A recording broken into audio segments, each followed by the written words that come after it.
Welcome back. So we're working on our micro VI project again today, trying to build a text editor just out of like mini microcode. And last time we got the tile set up on the screen and learned the hard lesson that you need to set the source and destination tile size that you want to be rendering with. So we will not make that mistake again. We will make a new mistake today. So let's dive in and we'll find out what the new mistake is. Our goal for today's video is to blast this lorem ipsum text into the tile display. Bonus if we can scroll around and be able to read the whole thing. Trying to write a text editor, sort of like the Unix VI program, more or less. And let's start cleaning this up. Just a little bit.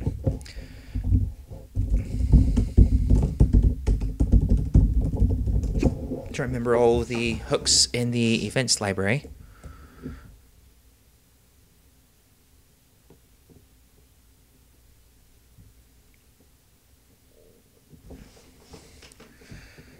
Let's see.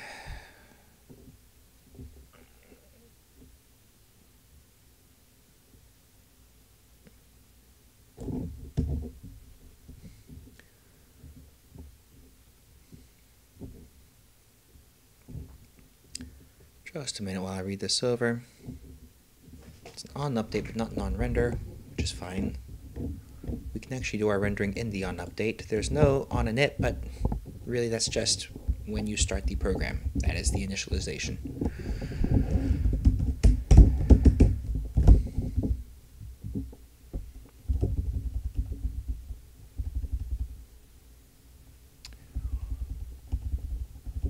Alright.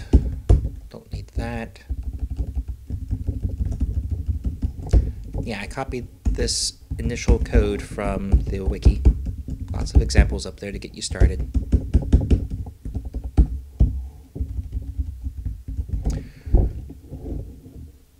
The main loop is actually going to go in the on update.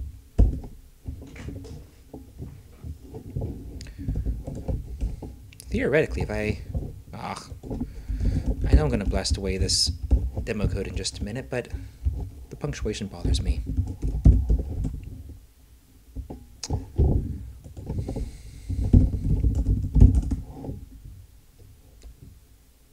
Unqualified local. Oh, updating a global variable in a function means you have to do that globals dot. Yeah, does the same thing as before. What we're wanting to do, let's see, our test file test.txt, file.load test txt, data equals, I think it's just file.load.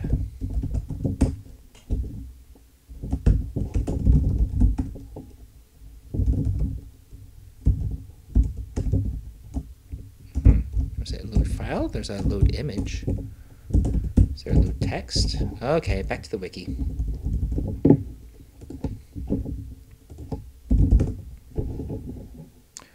File, load.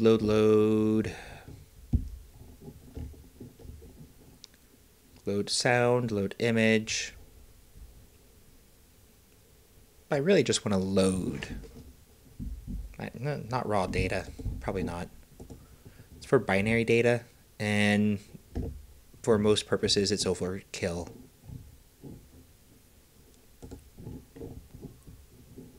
File.open.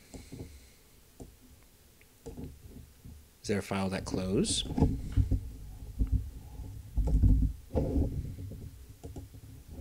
Let's look at file.open.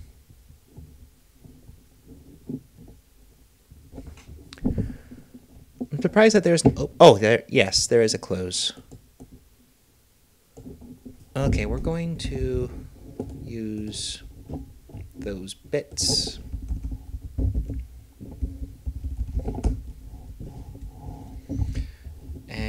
we're not going to be writing, we're going to be reading. I don't want to read lines, I just want to read the next character. The wiki seems to be missing some stuff. Hey, that does happen.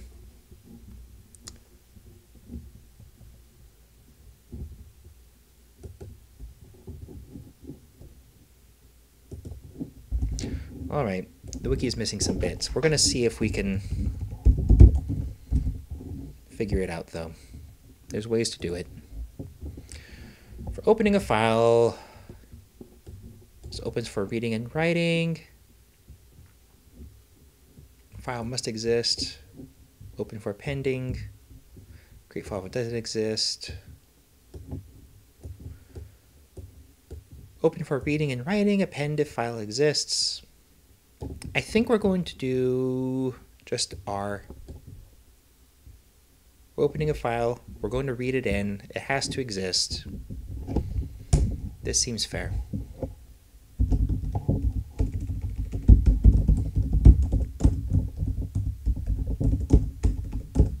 Open it for reading, and there's our file handle.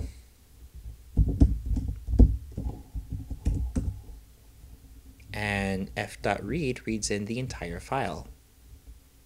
Cool. Like, all of it. And then it reads nothing. Which makes sense because if there was a cursor, it is now at the end of the file. Alright, so that gives us a place to start. Open the file for reading. And then text equals f.read, and then we close the file. Let's load that into a function.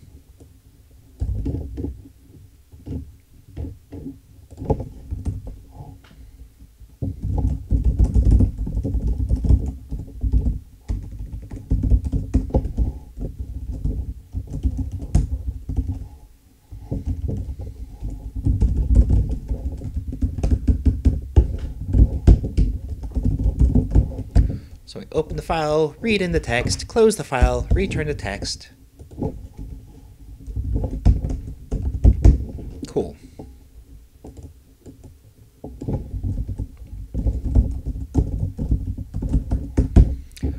So now we have all of our text in a text variable.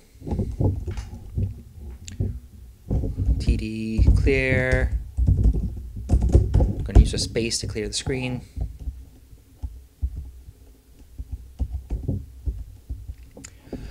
And then, so we have one big blob of text. Our life might have been easier if we had read in the lines instead of just reading the whole text blob. But, you know, where's the fun in that?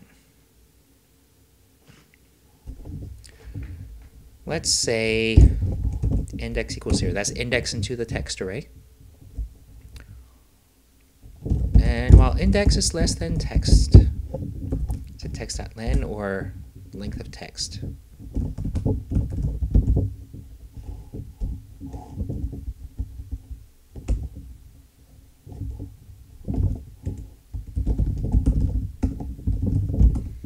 Okay, .len.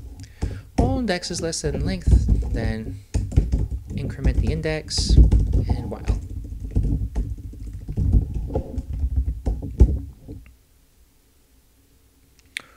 And then we want the row and column into our display.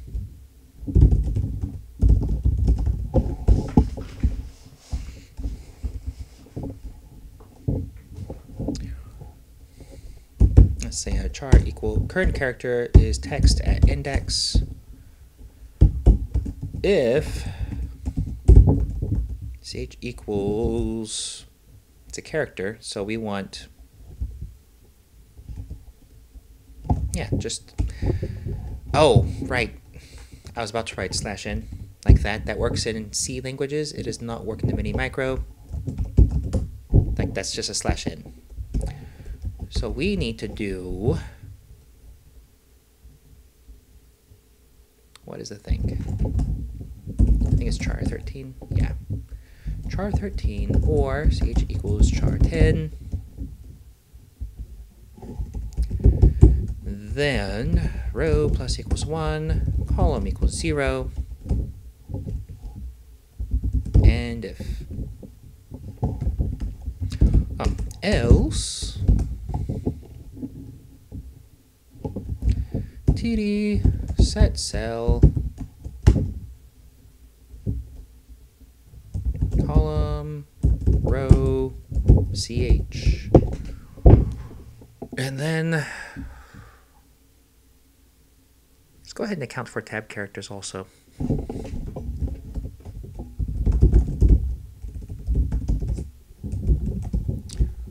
What's the character code for a tab? Is it 9?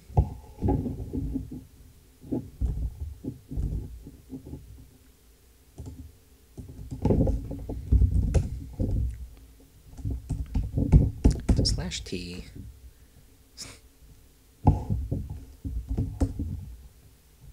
That's funny, I can't remember how to do it in TypeScript right now. Or JavaScript, and I've been looking at JavaScript for weeks. Converting between ASCII and numbers.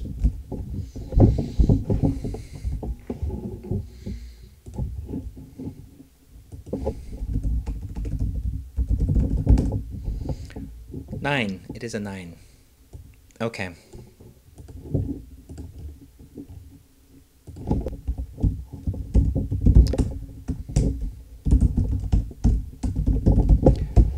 We'll increment the index by not the index, the column by the tab size. Say tab size equals 4. And constants get to go at the top, near the top.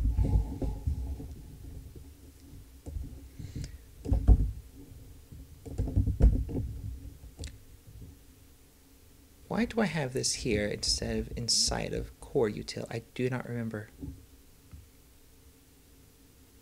I'm going to leave it alone for now. No, I'm not. I don't like leaving that there.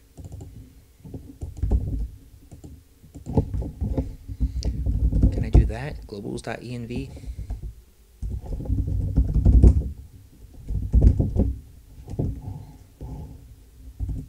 No, I think it has to be just be dot. It has to be env. I think that will work. If it breaks later, we'll know why. Okay, we don't need that anymore. And what this should do is read in the text file, and then starting at the beginning of that text blob, step through it and plot each character to the tile display. We're counting for new lines, we're counting for tabs. Let's try it. That did nothing. Let's also turn off the test code while we're in here.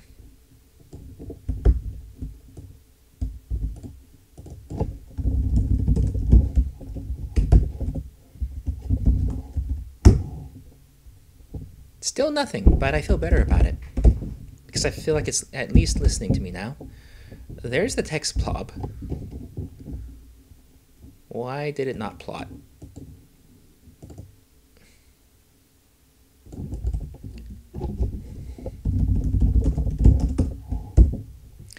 Break at events line 208.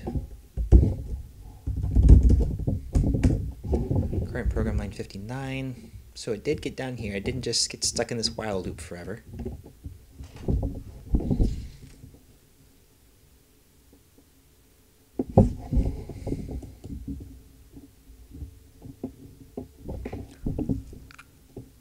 Oh, the cell has to be a number. I was throwing in a character.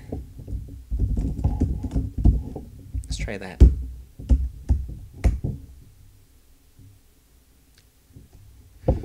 Well, that's different.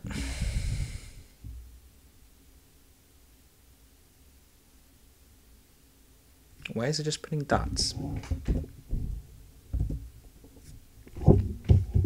Oh, because when we set a cell, we also need to add one to the current column. That way, when we get to the next iteration of the loop, we're looking at the next column. That'll help. Ta-da! Alright. You may notice our next problem. If we refer back to our test code, or the test data, lorem ipsum is the first line, not the last. We're getting back to the problem where on the mini macro, row 0 is the bottom row. In text editors, row 0 is the top row. So let's fix that.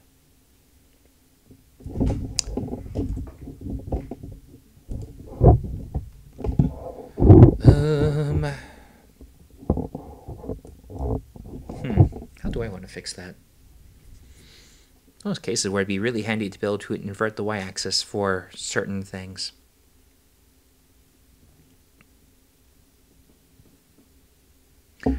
Because it's easier to add, well, The problem is that right now it's printing from bottom to top because it goes from 0 up. And it's really easy to just add another row. You know how many rows there are. But if we're inverting this, we can write this lorem ipsum at the top here. You know that the tile coordinates are all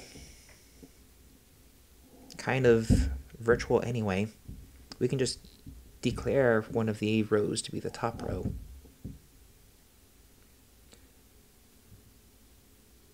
Or we can render to negative rows. Okay, here's the plan. We're going to make use of the scrolling ability of the tile display.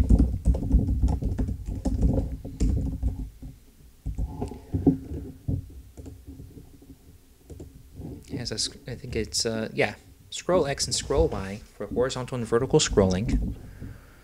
I want to get lorem ipsum to the top of the screen. To do that,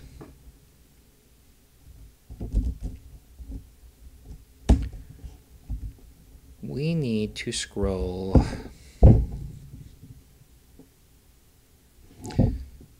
Can't think if it's up or down right now. We're just going to do -td dot extent 1 times td cell size 1. That's either scroll and get up or down. Let's just run it and find out what happens. Went a little bit too far.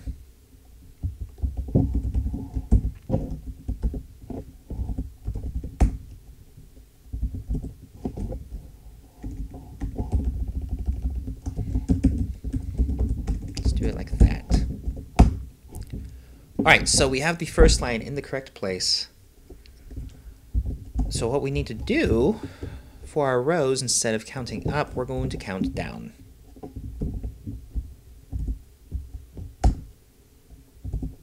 That did nothing. Why did that do nothing?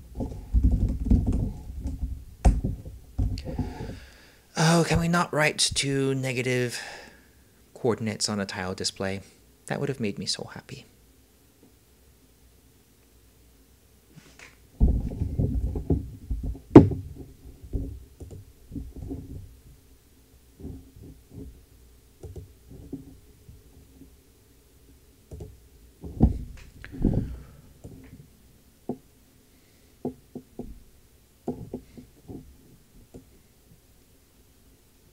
Yeah, I wish it worked, but it doesn't seem to be working.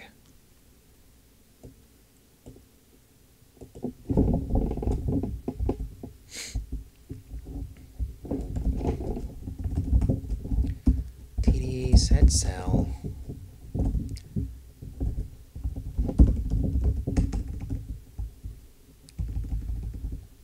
X, Y.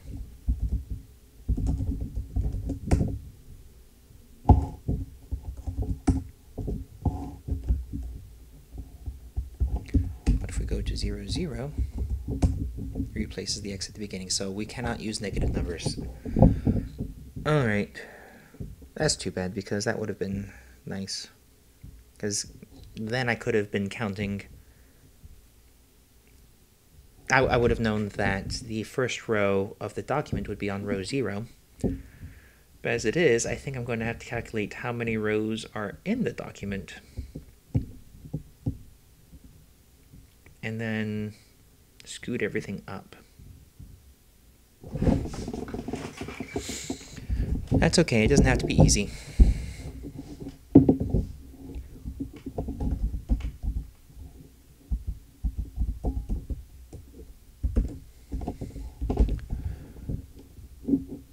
So the way I want to do this,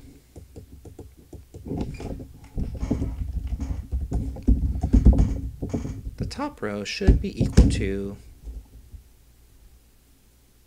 well, the number of rows of text. How many rows of text are there? I could only guess, because we just have a big blob of text. It's not split up in lines.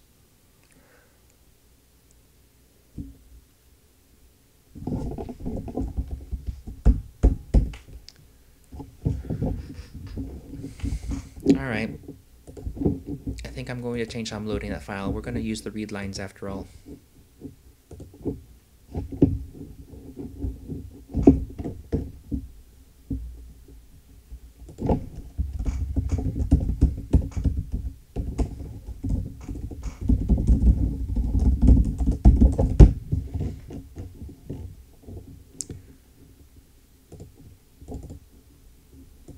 And we're going to have to change how we're managing this now.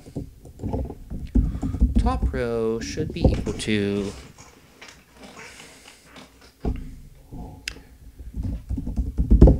the length of text, because text is now lines. We're going to call this document lines.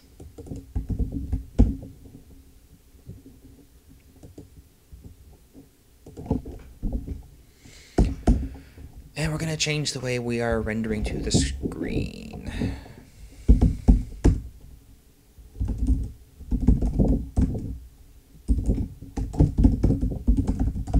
Loop over our lines.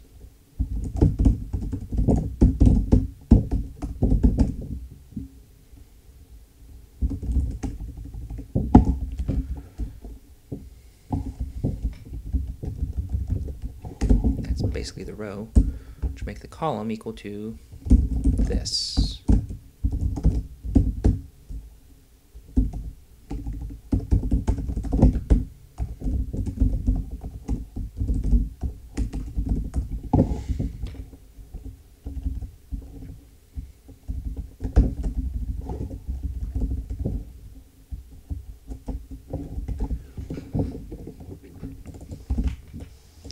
Starting row on top row. End of each line, we are going to reset the cursor to the next row, which is going to have to be a minus equals 1. Moving down the screen. Tab is the same. The rest of this is, I think the rest of that's the same. We'll handle inserting rows at the bottom of the document later when we actually need to. I'm sure there's a smart way to do it.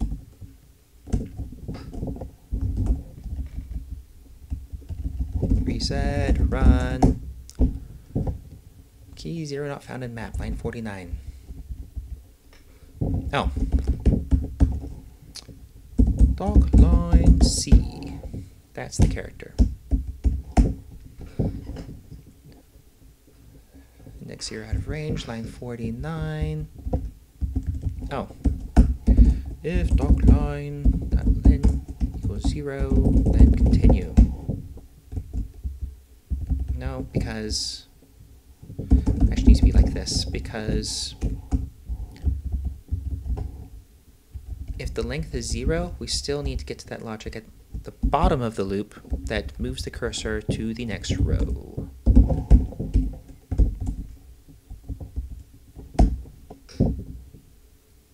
And there you go, we have nothing. A whole lot of nothing. Why do we have nothing?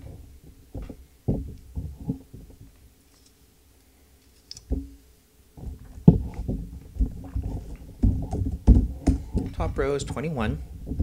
Should be most of the way up the screen because there's 26 rows on the screen. We are no longer scrolling. Grab the character. Should be getting down here. Column, row, set it, move the column, increment the index, and then at the end of it, reset the column, reset the row. Final value of row is 0, which is what I expected.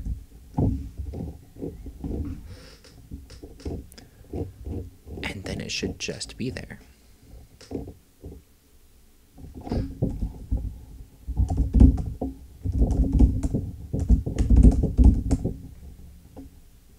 There's the document with all of its lines in an array.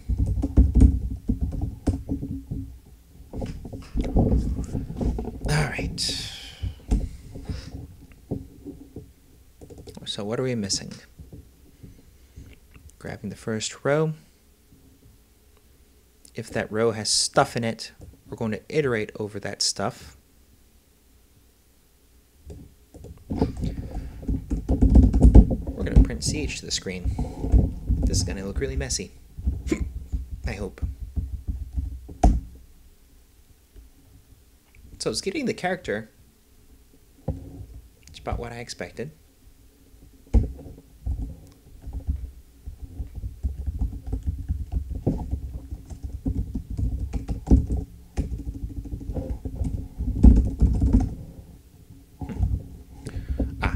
If you want to print multiple things, like I was just trying here, like in JavaScript, you do a console.log and then just comma delimited collection of whatever you want. You can do that here if you print out an array. And that array can be whatever kind of stuff you want to throw in there. Like all that.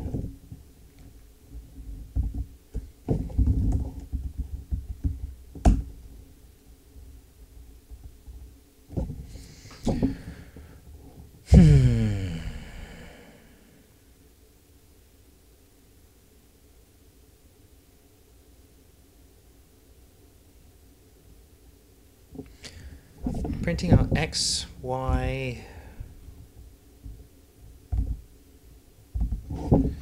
Did it actually finish the loop?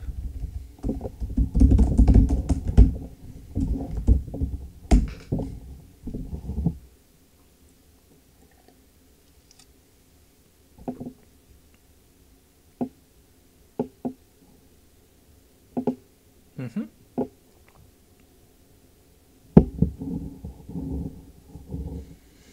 Anything past, like, there's a lot of stuff in the hundreds here, but all of that should have just been left off. Like, it should have been trimmed automatically. It shouldn't have broken anything. There's a set cell. Is there a get cell? There's cell. Okay. 6683.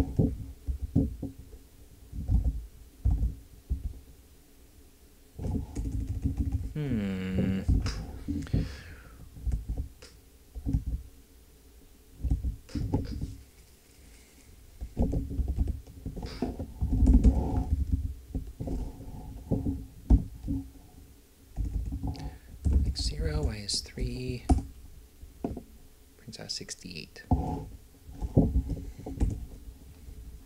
And char of 68 should be, it's a D. And if we go back to our test file, there's a D right there.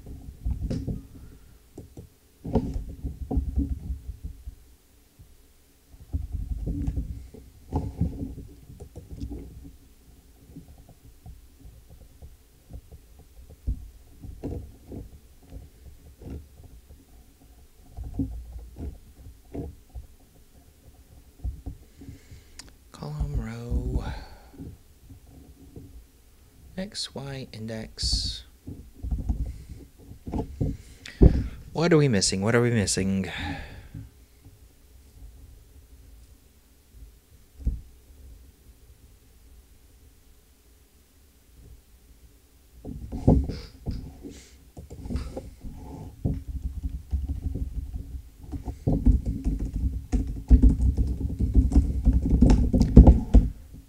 columns greater than 10 then break. I just want to see if it's causing a problem that we're writing out of the range of the display.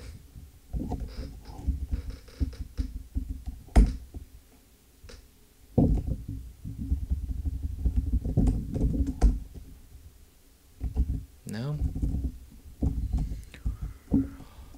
Alright, what else can we try? So this was working just a minute ago.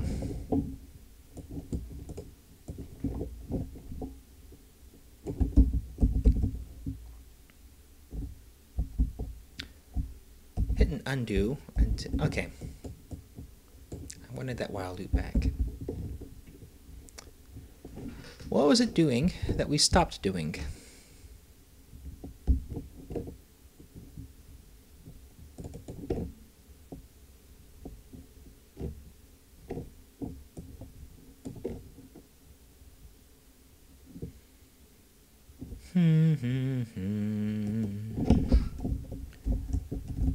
Changing the row to plus equals 1.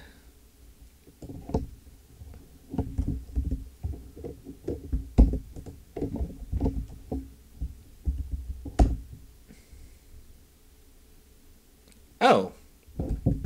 We didn't reboot. The scroll Y is still at negative 600. Okay, okay. I see how it is. The problem is that when you do a reset and rerun, it resets most of the variables, but some of the stuff in the displays doesn't get scrubbed.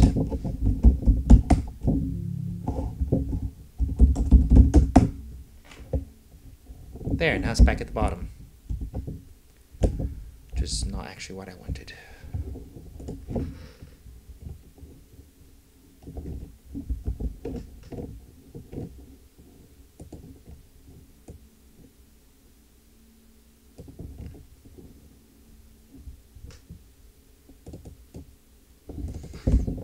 Let's do that. Set row to the top row of the document. Disable that chunk. Ta-da!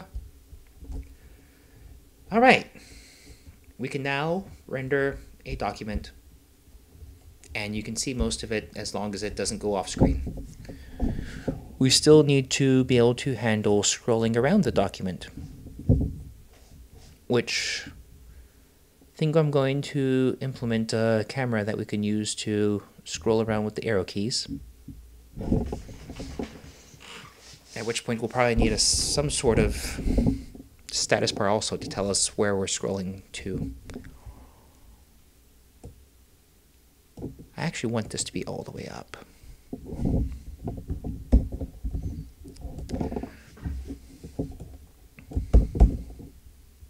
Top row's that.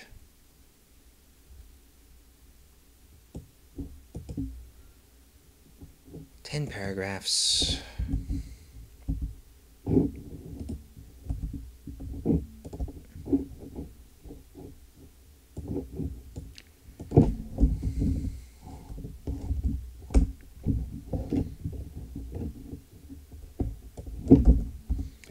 I want a bigger test data set for this.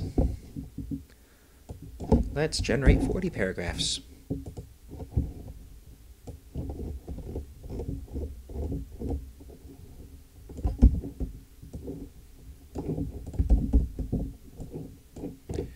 And it should still start with lorem ipsum dolores emit, whatever that means.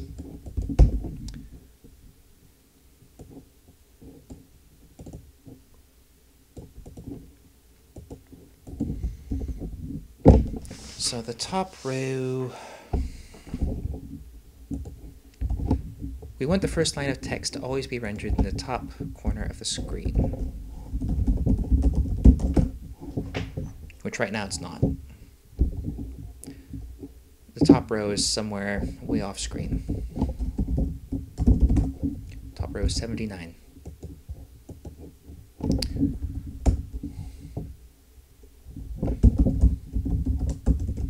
Scroll X should be 0, but scroll Y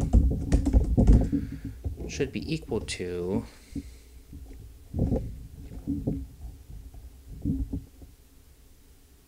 let me think, how do we want to do this?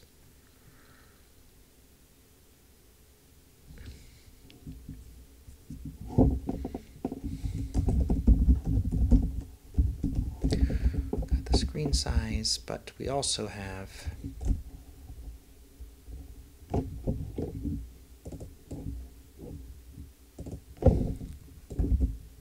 the cell size Y value times the number of rows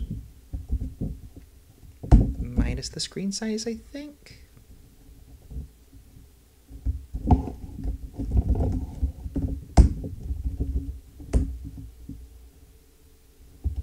That wasn't right.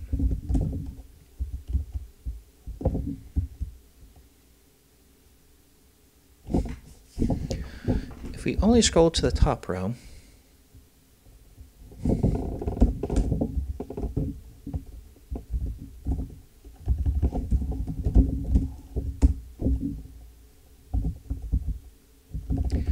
let's do this a little bit at a time.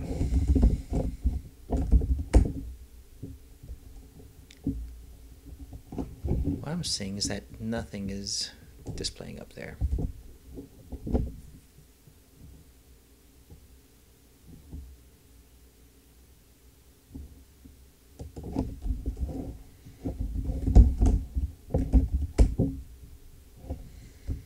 Which is a little suspicious.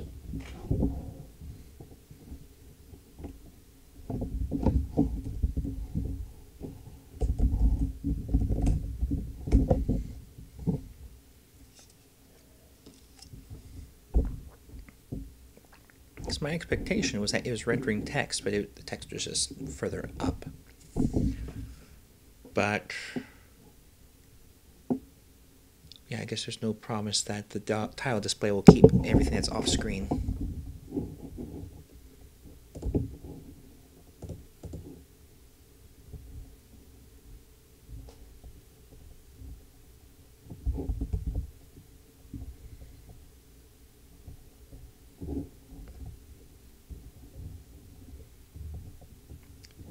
I think how I solved this before.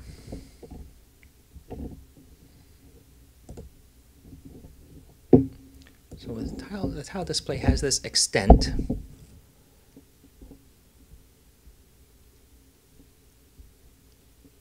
I wonder if that extent can be used to handle the off-screen tiles.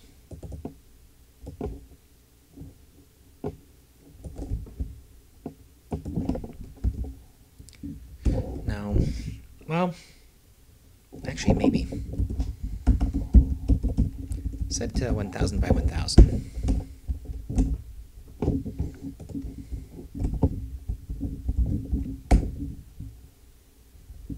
And then the visual looks the same. Let's then re-enable this scrolling bit.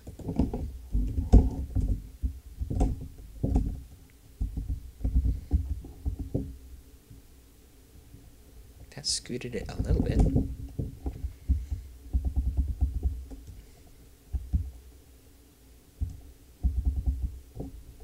I actually thought that would have more of an effect. I'm not really sure that's going to help us anyway. I think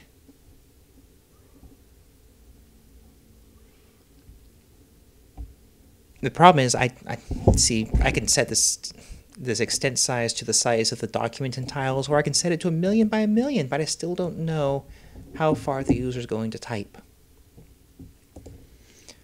So it really is better just to try to manage what's currently being displayed on screen.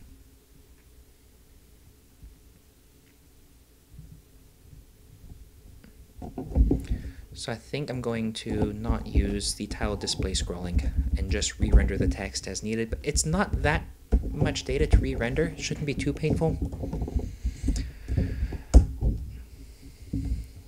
But we're back to the problem of needing to get the correct row displaying the top left.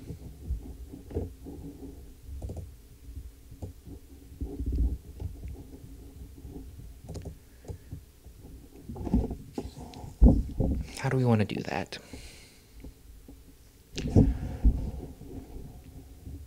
Starting from 0, current row should just be 26, I think. Currently don't care about the top row. think 26 is the top. It might be 25. Actually, it's equal to TD extent 0. It's 60. No, that's columns. 1 is 26. But if that's the number of rows, the row index should be 25. Because it goes from 0 to 25. If we do that, then the first line of text will be printed on row 25, and then we'll be decrementing the row from there. And then if row is less than 0, then break, because we're not going to be looking at it. Column is 0.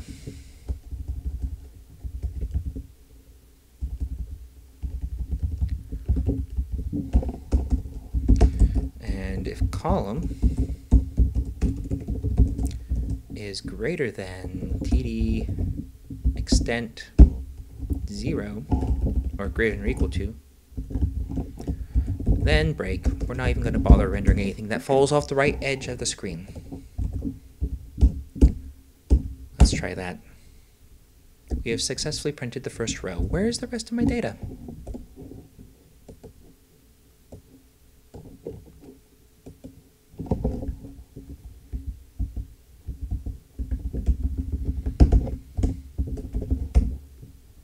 Okay, that prints all of it.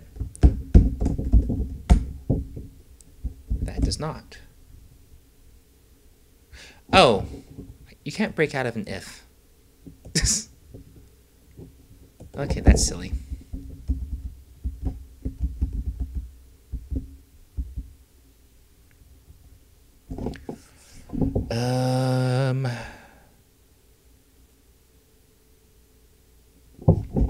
You scoot that up into the for loop. That's the way you solve that.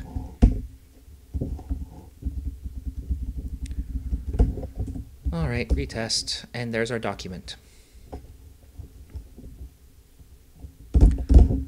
Could get fancy and stick some column numbers up there. I think the way I would handle something like, not columns, but row numbers, is by having multiple tile displays. One that is just the text we're looking at, and then another tile display that gives us some, like the current column number, row number, and a third tile display that we could use to display some sort of status bar. Although for that I might just use a normal text display. Okay, we got our document displaying. The text is in the right place. Next time we chat, we're going to work on getting a camera in place that we can use to scroll around this this tile display with the arrow keys and the mouse. So that should be interesting. We are stopping there. Hope you can join me next time.